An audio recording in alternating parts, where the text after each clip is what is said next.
शेतकऱ्यांच्या विविध समस्यांसाठी काँग्रेस पक्षाच्या वतीने अकोला शहरात सरकार विरोधात 26 सप्टेंबर रोजी निदर्शने करण्यात आले। राज्यात सर्वत्र अतिवृष्टीमुळे सर्वसामान्य शेतकऱ्यांचे मोठ्या प्रमाणात आर्थिक नुकसान झाले आहे।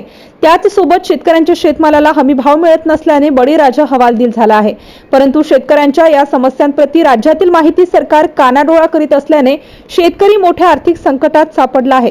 त्यामुळे राज्य सरकारच्या या कृतीचा काँग्रेसच्या वतीने जाहीर निषेध करत शासनाविरोधात घोषणा करण्यात आल्या।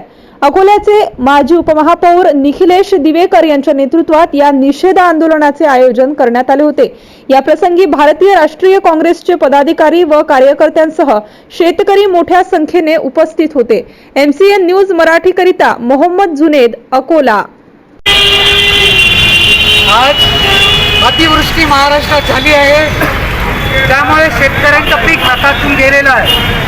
तरी आमची मागणी आहे की ओला दुष्काळ महाराष्ट्र सरकारने जाहीर करायचा, कर्जमाफी करायची, पीक विमा द्यायचा, त्यांना वीज बिल माफ करायचं, हमी भाव शेतमालाला मिळाला नाही तो करायचा।